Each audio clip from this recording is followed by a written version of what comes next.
मुस्लिम संप्रदाय में दो बहुत खूबसूरत चीजें हैं जो अगर जैन संप्रदाय के लोग अपना ले तो उनके कर्म निर्जरा का सबसे बड़ा कारण बनेंगी।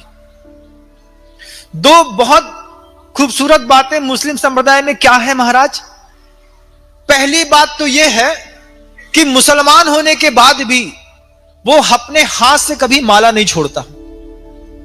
कभी भी आप किसी भी सच्चे और पक्के मुसलमान को देखिएगा, उसके हाथ में निरंतर माला चलती रहती है।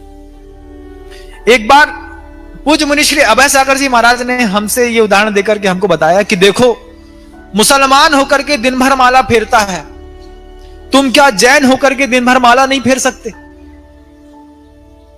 हमने कहा महाराज बात तो आप सही कह रहे हैं, लेकिन कुछ नहीं। उसके हाथ में ऐसी माला रहती है, वो माला में अपने खुदा का नाम बार बार लेता रहता है। किसी से बात करने का मौका आता है, फट से बीच में माला का गुरिया पकड़ता है, बात करता है, छोड़ देता है, जैसे ही छोड़ता है फिर माला फेरना शुरू कर देता है। मुसलमान होकर के ऐसा करता है। क्या आप जैन होकर के ऐसा नहीं कर सकते कि अपने हाथ में दिन भर एक माला ले लें? दुकान में बैठे हैं, एक माला ले ली, ग्राहक नहीं है, तब तक नमोकार मंत्र की आदि हो जाएगी, रोक लेंगे, सामान दे देंगे, फिर नमोकार मंत्र शुरू कर देंगे। क्या है इससे क्या होगा महाराज? इससे आपकी मन, वचन और काया तीनों की शुद्धि बनाए रखने में यह नमोकार मंत्र की माला बहुत बड़ा सहयोगी बनती है। कर्म निजरा का अभूतपूर्व कारण है।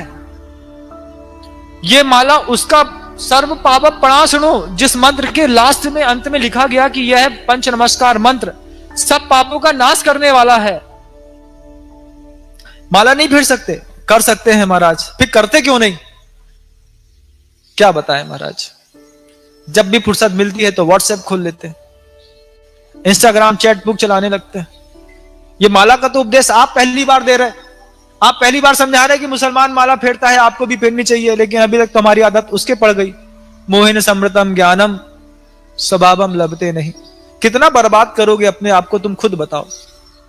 जो काम तुम कर सकते हो, अपनी स्थिति में रह करके कर सकते हो, तुम वो भी नहीं करना चाहते। ये मोह है, अज्ञान है, वासना है, क्या है ये? बोले ना ये मोह है, ना अज्ञान है, ना वासना है, ये तुम्हारा नैतिक स्तर का जघन्यतम अपराध है। और दूसरी एक बहुत खूबसूरत बात है मुस्लिम संप्रदाय में बंधुओं, वो ये है कि उनके यहां उनके मौलवी आए या ना आए, साधु संत उनके आए या ना आए, कोई प्रवचन सभा हो या ना हो, उनके यहां एक तबलीगी जमात चलती है। क्या करते हैं उन लोग? 4, 5, 6 लोगों का ग्रुप बना लेते हैं और ग्रुप बना करके, मान लीजिए उनका प्रभाव उनके नगर में है, तो वो अपने ही नगर में उन मुसलमानों के पास जाकर के बात करते हैं, आदाब करेंगे, बात करेंगे। अरे आप बहुत दिन से नमाज में नहीं आए, आप बहुत दिन से जुम्मा की नमाज आपने नहीं दी, बहुत दिन से आप कोई तकरीर पढ़ने नहीं आ रहे हैं, आयत सुनने नहीं आ रहे हैं, आपको आना चाहिए। तो 4-5 लोग इकट्ठे हो जाते हैं और एक एक घर में एक एक मुसलमान के यहां जाकर के उसको समझाते हैं, कन्वेंस करते हैं कि तुमको मस्जिद आना तुम्हारा फर्ज है, तुमको आना चाहिए। हमारे जैन संप्रदाय में किसी को फुर्सत नहीं है कि वो यहां पर किसी को उठ करके, भैया फुर्सत है, सामने वाले के घर में परिस्थितियां प्रतिकूल हैं कि हम जाकर के समझाएं, भैया थोड़ा शांति धारा कर लो, घर के अंदर आकर के अभिषेक कर लिया करो, पूजा कर लिया करो। कोई पापी अपने पाप कर्म की वजह से साधु को आहार दान देने नहीं आ रहा, हमारा कर्तव्य बनता कि उसको बोले, चल अरे साधु आए, ले दुपट्टा पकड़ चल मेरे साथ, हम तुमको आहार दिलवा देते हैं, हम तुमको पूजन करा देते हैं। ये सहयोग की भावना जब तक इस जैन समाज में नहीं बनेगी, तब तक ना जैनत्व का विकास होगा, ना जैनियों का विकास होगा। जैनी इसलिए अधूरा है बंधुओं, 1% बचे हो, और मुसलमानों की संख्या आज पूरे विश्व में 600 करोड़ की जनसंख्या में 200 करोड़ है।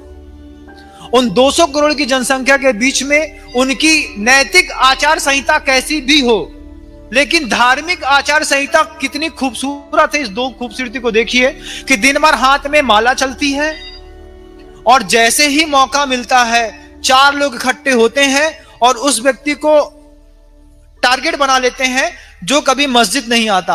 आप में से 4 व्यक्ति अपने लोगों इकट्ठे हो जाओ और रोज का टारगेट बना लो कि ये कभी पूजा नहीं करता, ये कभी अभिषेक नहीं करता, ये मंदिर नहीं जाता, इसके घर में चौका नहीं लगता। माँ बहनें नियम बना ले कि इसके घर में जीवन में कभी चौका नहीं लगा, मेरे 25 साल देखते देखते, चल तेरे घर में हम आके चौका लगा लेते हैं, तू आत्रो आत्रो करके साधु को आहार दान दे ले और अपने कर्म की निर्जरा कर ले। जब तक साधर्मी बात्सल्य इस तरीके का आप लोगों के जीवन में नहीं आएगा, ये जैनत्व आज 1% बचा है बंधुओं, आने वाले सदियों में ये 1% भी नहीं बचेगा। कितनी कट्टरता है उस धर्म में अपने धर्म को लेकर के, और इतने ही फ्लेक्सिबिलिटी हमने अपनी लाइफ स्टाइल में, अपने कॉन्स्टिट्यूशन और अपने इनको लेकर के कर ली है कि हम हर चीज से कॉम्प्रोमाइज करना सीख गए।